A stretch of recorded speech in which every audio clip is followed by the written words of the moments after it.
Hello दोस्तों, स्वागत है आप सबका अपना चैनल टेंथ मस्ती में। मैं हूँ सुखदेव कुमार। आज आप लोग क्लास 10 का फिजिक्स चैप्टर 1 का कुछ भाग पढ़ेंगे। चैप्टर का नाम है प्रकाश का परावर्तन। प्रकाश का परावर्तन, जैसा कि शीर्षक से भी स्पष्ट होता है कि पहला क्या है, प्रकाश। तो प्रकाश क्या है? तो प्रकाश वह कारक है जिसकी सहायता से हम किसी वस्तु को देख पाते हैं। प्रकाश वह कारक है जिसकी सहायता से हम किसी वस्तु को देख पाते हैं। और यानी प्रकाश के बारे में और सी परिभाषा इसका है कि प्रकाश एक प्रकार का शोर है, प्रकाश एक प्रकार की विद्युत चुंबकीय तरंग है, प्रकाश ऊर्जा का एक विशालतम स्रोत है। समझ रहे हैं? लेकिन प्रकाश की सिर्फ सिंपल परिभाषा देने से नहीं काम चल जाएगा, इसके बारे में विस्तृत जानकारी मुझे चाहिए। तो हम बोले हैं कि प्रकाश वह कारक है जिसकी सहायता से हम किसी वस्तु को देख पाते हैं। लेकिन सवाल उठता है कि किसी वस्तु को हम कैसे देखते हैं? तो आप लोग कहेंगे कि किसी वस्तु को हम आँख से देखते हैं। तो आँख से अगर देखते हैं तो बिना लाइट का क्या हम देख सकते हैं? नहीं देख सकते। तो आँख से सिर्फ डायरेक्ट हम नहीं देख सकते हैं। तो किसी वस्तु को कैसे हम देखते हैं? तो देखने की क्रिया को हम बता रहे हैं कि जब प्रकाश की किरण किसी वस्तु पर पड़ती है, प्रकाश की किरण जब किसी वस्तु पर पड़ती है और वस्तु पर से टकरा कर जब हमारी आंखों तक आती है तब हम उस वस्तु को देख पाते हैं। डायरेक्ट हम आंख से या प्रकाश की सहायता से किसी वस्तु को नहीं देख पाते हैं। अब है आगे कि आखिर प्रकाश कहीं ना कहीं से तो आता ही होगा। तो प्रकाश, जिस वस्तु से प्रकाश निकलता है, जिस वस्तु से प्रकाश निकलता है उसे प्रकाश स्रोत कहते हैं।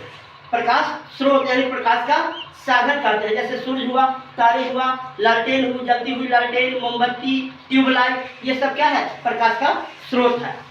प्रकाश स्रोत दो प्रकार के होते हैं, प्राकृतिक प्रकाश स्रोत और दूसरा होता है मानव निर्मित प्रकाश स्रोत। प्राकृतिक प्रकाश स्रोत जिसका अपना प्रकाश होता है, जैसे सूर्य, तारे आदि, समझ रहे हैं, उसे हम क्या कहते हैं? प्राकृतिक प्रकाश स्रोत कहते हैं। और दूसरा होता है मानव द्वारा निर्मित प्रकाश स्रोत को मानव निर्मित, जो जिस प्रकाश स्रोत को मानव ने बनाया है उसे मानव निर्मित प्रकाश स्रोत कहते हैं। जैसे लालटेन, ट्यूबलाइट, मोमबत्तियाँ, ये सब हो गया। अब आगे है इस चैप्टर का कि प्रदीप्त वस्तुएं और अप्रदीप्त वस्तुएं क्या है। तो जो वस्तुएं स्वयं प्रकाश उत्सर्जित करती है उसे प्रदीप्त वस्तुएं कहते हैं, जैसे सूर्य, तारे आदि।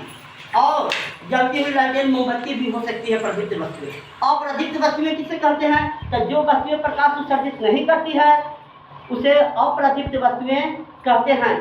जैसे पत्थर, ईंट, किताब, लकड़ी आदि, ये सब क्या हुआ? अप्रदीप्त वस्तुएं। आगे इस चैप्टर में है कि किरण। किरण क्या होता है? किरण को अंग्रेजी में रे बोलते हैं, RAY, रे बोलते हैं। तो किरण, किरण किसको कहते हैं? तो सीधी रेखा पर या सरल रेखा पर गमन करने वाले प्रकाश को हम प्रकाश की किरण कहते हैं। जिस प्रकार फूलों के समूह को फूलमाला कहते हैं, उसी प्रकार किरणों के समूह को किरण पुंज कहते हैं।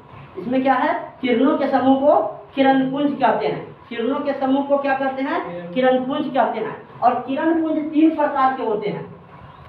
एक होता है अपसारी किरण पुंज, अपसारी किरण पुंज। दूसरा होता है अभिसारी, अभिसारी किरण पुंज। और तीसरा होता है समांतर किरण पुंज, समांतर किरण पुंज। तो किरणों के समूह को किरण पुंज कहते हैं। किरण पुंज तीन प्रकार के होते हैं, अपसारी किरण पुंज, अभिसारी किरण पुंज और समांतर किरण पुंज। अब है अपसारी किरण पुंज किसको कहते हैं? तो वह किरण पुंज, वह किरणों का समूह जो एक निश्चित बिंदु से निकलकर फैलती जाती है। जैसे एग्जाम्पल में है, यहाँ पर मान लो एक बिंदु है, यह चिन्ह से ही पता चलेगा कि देखिए निकलकर क्या है? फैल रही है। निकलकर क्या है? फैल रही है, वो है। तो यह क्या कहलाएगा? अपसारी किरण पुंज। और अभिसारी किरण पुंज, वह किरण पुंज या वह किरणों का समूह जो एक निश्चित बिंदु पर आकर क्या है? मिलती नजर आती है। जैसे फिगर तो ऐसे ही बनेगा, लेकिन इसका चिन्ह देखिएगा तो इसमें है, देखिए मिल रहा है आके, यह क्या है? मिल रहा है। तो ये क्या हो जाएगा, अभिसारी किरण पुंज, माने एक निश्चित बिंदु पर आकर मिलती है। और तीसरा होता है समानांतर किरण पुंज, तो वह किरण पुंज जो एक दूसरे के समानांतर होती है और वह कभी एक दूसरे से नहीं मिल पाती है। वह किरण पुंज जो एक दूसरे के समानांतर होती है और कभी एक दूसरे से नहीं मिल पाती है, तो वैसे किरण पुंज को समांतर किरण पुंज कहते हैं। हम उम्मीद करते हैं कि किरण पुंज समझ में आ गया होगा। अब आगे थोड़ा सा और बता के और बाकी भाग अगले वीडियो में बताएंगे। आगे है 3 वस्तुओं के बारे में चर्चा की गई है इस चैप्टर में, पारदर्शी, अपारदर्शी और पारभासी वस्तुएं। पारदर्शी वस्तुएं, पारभासी वस्तुएं और अपारदर्शी वस्तुएं। पारदर्शी वस्तुएं तो वह वस्तुएं जिस होकर प्रकाश आसानी से पार कर जाता है, चाहे जिस वस्तु से होकर हम दूसरी वस्तु को देखते हैं तो दूसरी वस्तु साफ साफ दिखाई देती है। जैसे हवा हुआ, स्वच्छ जल हुआ, कांच माने शीशा, ये सब क्या हुआ, पारदर्शी हुआ, क्योंकि इस वस्तु से हम दूसरी वस्तु को देखते हैं, चाहे इस वस्तु से होकर प्रकाश आसानी से पार कर जाता है, तो उस वस्तु को क्या कहते हैं, पारदर्शी वस्तुएं कहते हैं। अब है अपारदर्शी वस्तु, तो उसी का उल्टा है।